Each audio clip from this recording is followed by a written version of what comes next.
Помните, как в детстве мы все хотели побыстрее вырасти, чтобы закончить эту бесконечную школу и перестать клянчить деньги у родителей на все наши хотелки. А потом во взрослой жизни вдруг осознали, что жизнь не такая уж радужная и преподносит немало сюрпризов. И достаточно нередко эти сюрпризы не очень приятные. Поэтому я лично сюрпризы совсем не люблю. Предпочитаю какую-то предсказуемость. Но наша жизнь, она штука совсем непредсказуемая и требует от нас высокой степени адаптивности и способности продолжать жить и учиться получать от этого удовольствие, несмотря на то, что бы в ней не происходило.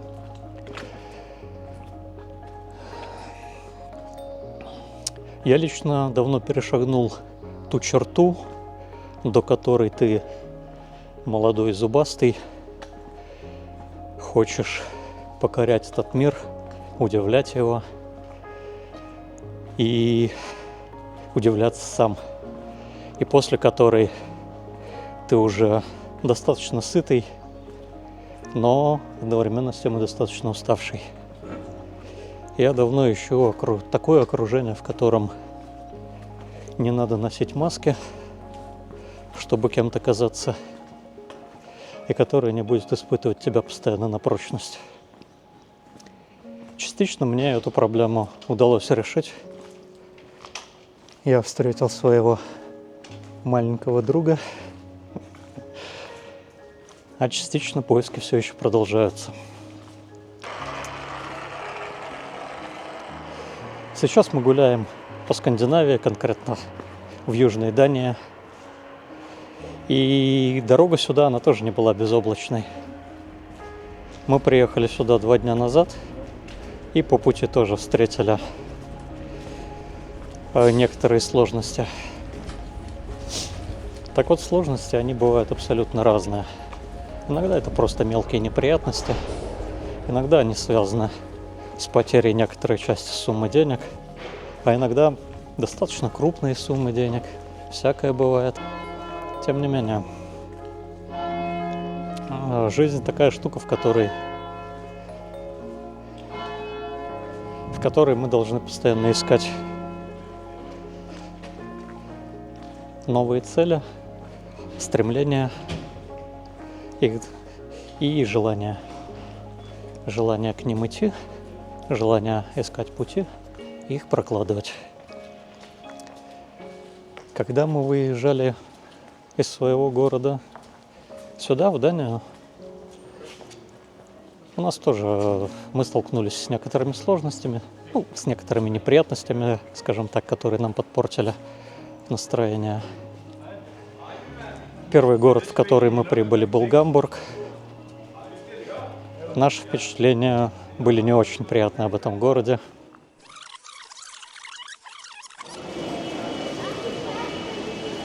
Два дня мы побыли в Гамбурге. Ну и, честно говоря, этот экспириенс нам совсем не зашел. Я знаю, что некоторые люди считают Гамбург самым лучшим городом в Германии. Но нам, честно говоря, не очень понравилось. Потому что вчера, как только мы вышли из поезда... кстати, здесь постоянно идет дождь. Мы вышли из поезда, вчера шел дождь, и он так и не прекращался. Но сейчас хотя бы дождь на дождь похож, а вчера это была вообще мерзкая морось. Противно было находиться на улице. Как моя бабушка говорила, в такую погоду хороший хозяин даже собаку на улицу не выгонит. В общем, для всех любителей Питера этот город само то. Но мне лично жизни в сыром климате хватило в свое время.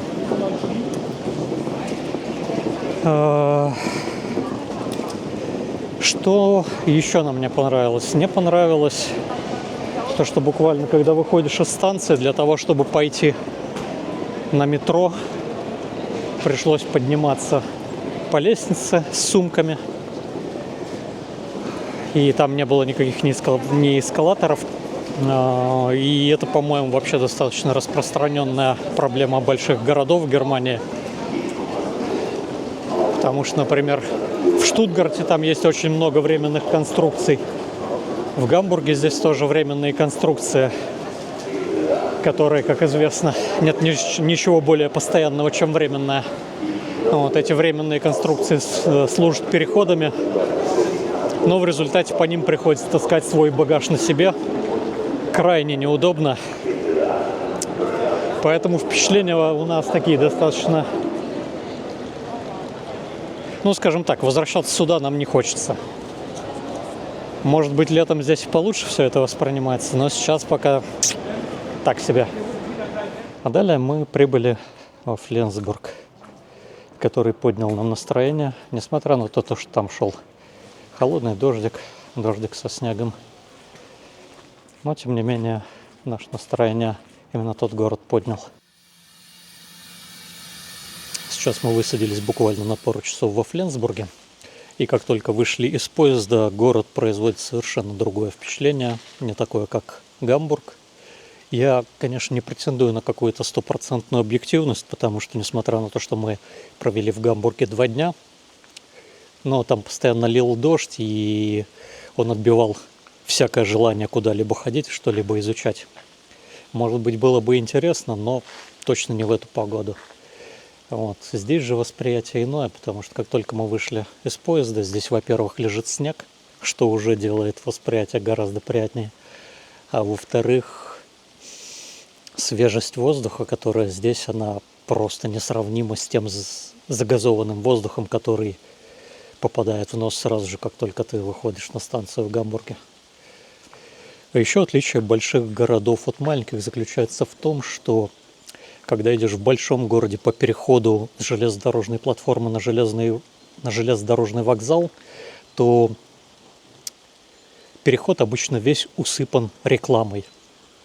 Ну, если не рекламой, то обязательно граффити.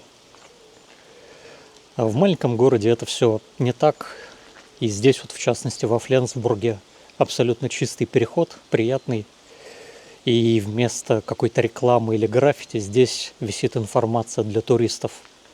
При этом описание не только на немецком, но и на английском языке. Красивые картинки, фотографии. Город расположен на фьорде. Мы, к сожалению, на фьорд этот раз не попадем. Но, по крайней мере, то, что мы увидели там на информации, оно действительно привлекает и создает впечатление, что в этом городе тебе, как туристу, действительно рады.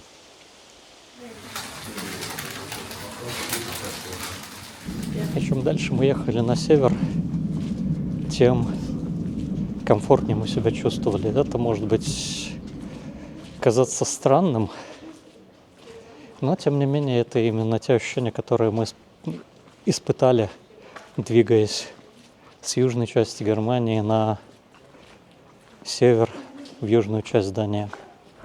В общем, в итоге мы добрались до Южной Дании, город Абенра. Сейчас уже позднее время, больше 6 вечера, на улице никого нет. Первое впечатление от города очень-очень приятное. Тихий, аккуратный, уютный городок с аккуратно мощенными улочками, без автомобильных пробок. Ну, по крайней мере, сейчас их нету. Но я думаю, вряд ли они здесь вообще возможны, потому что здесь население всего 16 тысяч человек.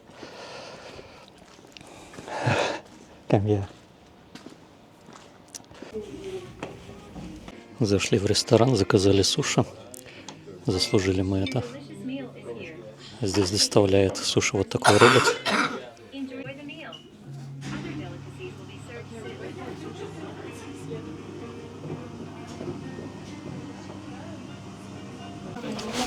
Ребятки, мы уже прикончили несколько порций суши-ролл нигири. Здесь ситуация в том, что платишь за, как это называется, буфет? За буфет, за персону, и можно заказывать сколько пожелаешь. В общем, наелись уже суши-роллов. Вот сейчас подъехали пельмешки. Я не знаю, с чем это пельмешки, потому что все было написано на датском. Надеюсь, с рыбой. Но посмотрим. Наша вечерняя трапеза успешно закончилась. всячески рекомендую это место. Не реклама никоим образом. Я не дорос еще ни до какой рекламы. Чисто от себя рекомендации, если вдруг кто-то будет в этом городе. Очень рекомендую. Очень классное место.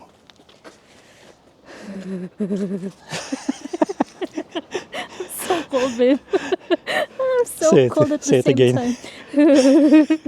I'm so cold at the same time I'm full. So You deserve to have rest. oh my god, let's go home. В общем, еда повышает наше настроение. Как это уже видно. Мы не пили ни капли алкоголя, ограничились исключительно чаем. Но, как видно, и без алкоголя можно чувствовать себя замечательно. В общем, идем отдыхать. Oh my god. Yeah. I feel like every time I laugh, like the air comes into my tummy. The air and the sushi is fighting inside my tummy.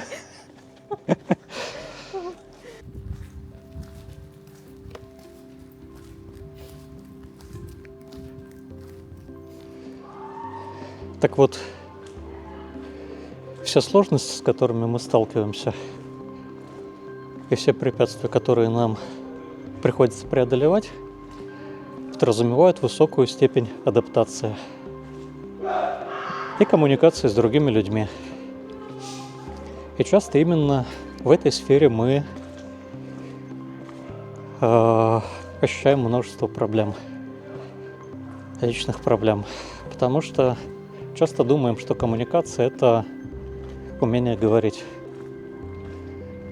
Но, на мой взгляд, коммуникация – это в первую очередь умение слышать, желание слышать другого, слушать и слышать, и понимать, о чем он говорит.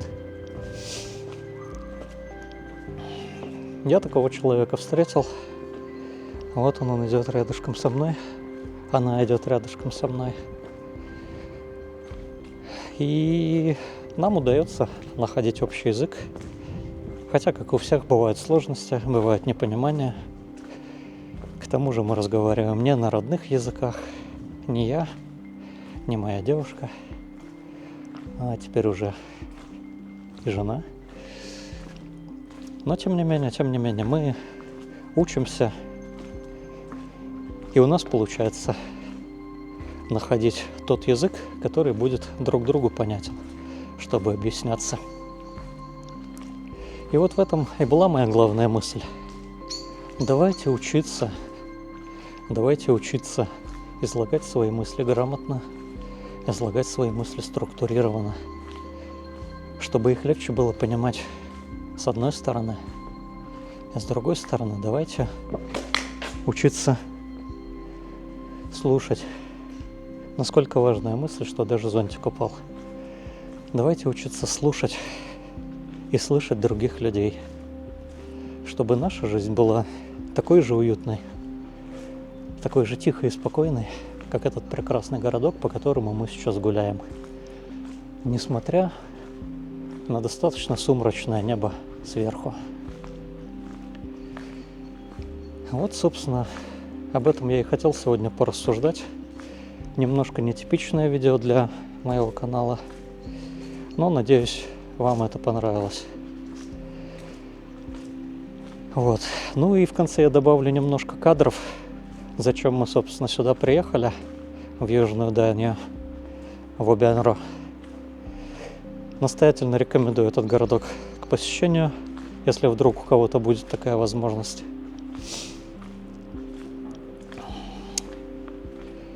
А за сим говорю вам до свидания, до новых встреч. И если вам понравился такой формат, ставьте лайки, подписывайтесь. На этом пока-пока.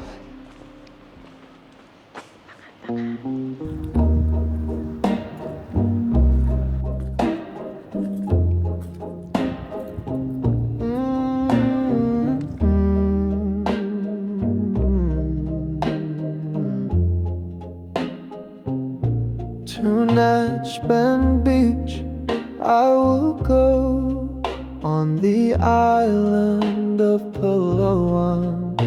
White sand under my toes. with my beautiful woman.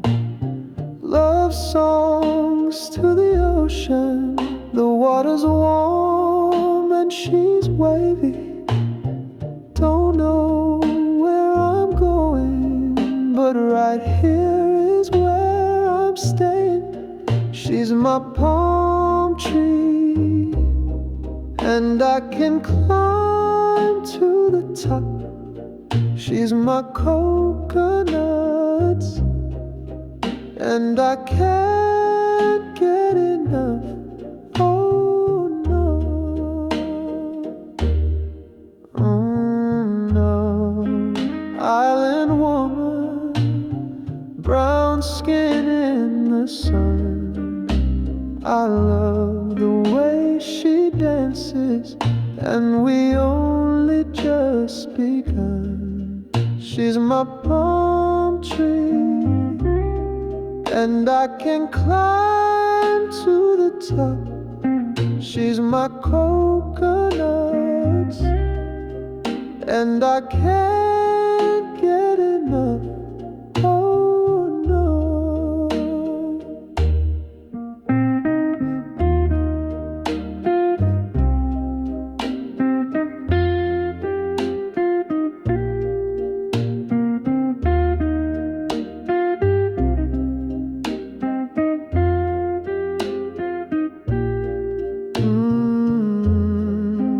Island woman, brown skin in the sun.